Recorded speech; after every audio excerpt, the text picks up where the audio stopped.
আমরা সূচনা লগ্ন থেকে হেল্পের সাথে আমি আছি। এর এর আমি প্রতিষ্ঠাতা, প্রধান উপদেষ্টা।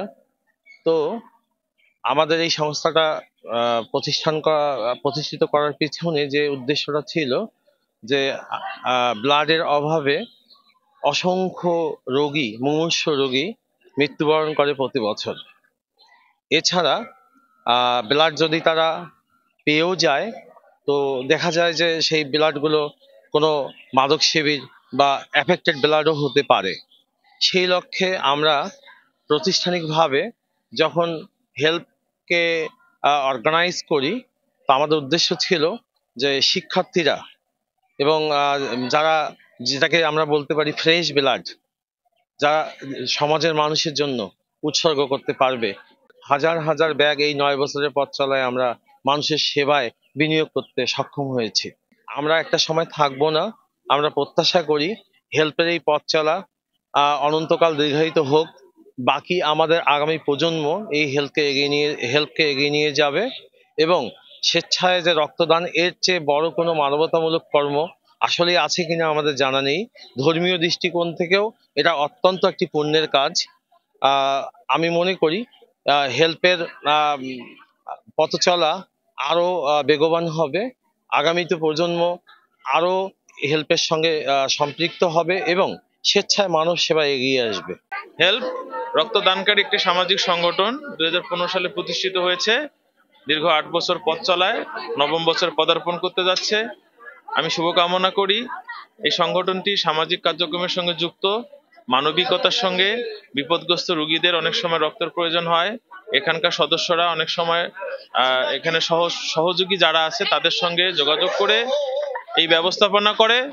পাশাপাশি তারা নিজেরাও স্ব-উদ্যোগে রোগীদেরকে সহায়তা করে।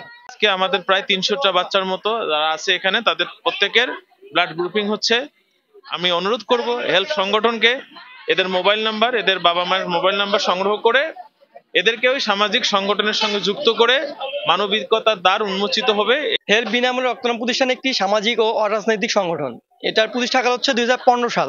আমরা বর্তমান জেলা পর্যায়ে, বিভাগীয় পর্যায়ে এবং সারা বাংলাদেশ রক্ত নিয়ে কাজ করতেছি। বিনামূল্যে মানুষদের আমরা রক্ত দান করতেছি। আমাদের মূলত কাজ হচ্ছে মুমূর্ষু রোগী, বিভিন্ন ধরনের অসহায় দরিদ্র রোগীদের পাশে দাঁড়ানো। রক্তে বিনামূল্যে আমরা রক্তদান করে থাকি। সাধারণত প্রতিনিয়ত বাংলাদেশে অনেক সময় রক্তের অভাব দেখা দিচ্ছে, যেখানে মানুষ রক্ত চাওয়ার সঙ্গে সঙ্গে পাচ্ছে না বা তারা খুঁজে পাচ্ছে না। কিন্তু আমাদের সঙ্গে যোগাযোগ করলে আমরা তাদের বিনামূল্যে রক্ত দেওয়ার সবসময় চেষ্টা করি এবং তাদের সাহায্য করার জন্য চেষ্টা করি। আমাদের প্রথম কাজ হচ্ছে যখন আমাদের রোগীর লোক কল দেয়, তখন আমরা সেখানে স্থানীয়ভাবে তাদের হিমোগ্লোবিনটাকে জিজ্ঞাসা করি যে হিমোগ্লোবিনটা কত। যদি 10 পয়েন্টের নিচে হয় সাধারণত আমরা রক্তটা ম্যানেজ করে রাখি, আর যদি 10 পয়েন্টের উপরে হয় সাধারণত রক্ত লাগে না। এই জন্য আমরা আমাদের গ্রুপে আগে দিই। আমাদের গ্রুপে একটা তালিকা করা আছে, ডোনার তালিকা, যেটার কারণে আমরা যে কোনো রোগীর রক্ত লাগলেই আমরা ম্যানেজ করে সঙ্গে সঙ্গে দিতে পারি। কারণ সেখানে আমাদের তালিকা আছে যে অপোজিট রক্ত লাগতেছে, আমাদের ডোনারের কাছে তালিকা আছে, আমরা ফোন দিলেই সঙ্গে সঙ্গে ডোনার চলে আসে, যার কারণে মানুষ রক্তটাকে খুব তাড়াতাড়ি পেয়ে যাচ্ছে। পাশাপাশি উপলক্ষে আমরা বিনামূল্যে ব্লাড ক্যাম্পিং করতেছি। স্থান হচ্ছে নর্থল্যান্ড রেসিডেন্সিয়াল স্কুল অ্যান্ড কলেজে। এখানে বিনামূল্যে আমরা রক্ত গ্রুপিং নির্ণয় করতেছি এবং এখান থেকে আমরা তাদের মানবিক কাজে এবং সামাজিক কাজে উদ্বুদ্ধ করার জন্য আমরা এসেছি, যাতে তারা মানুষের পাশে দাঁড়াতে পারে, মানুষের জন্য কাজ করতে পারে এবং বিনামূল্যে রক্তদান করতে পারে। এখানে হেল্প হচ্ছে একটি বিনামূল্যে রক্তদান সংস্থা। এই সংস্থার মাধ্যমে যারা অনেক সময় দেখা যায় অ্যাক্সিডেন্ট কিংবা অনেক দুর্ঘটনাজনিত কারণে আমরা রক্তের সমস্যায় পড়ি, তখন প্রয়োজন মতো রক্তটা পাওয়া যায় না। আর এখানে হেল্প রক্তদান সংস্থার মাধ্যমে আমরা এখানে সহজেই যোগাযোগ করে আমাদের প্রয়োজনীয় রক্ত সময় মতো পেতে পারি।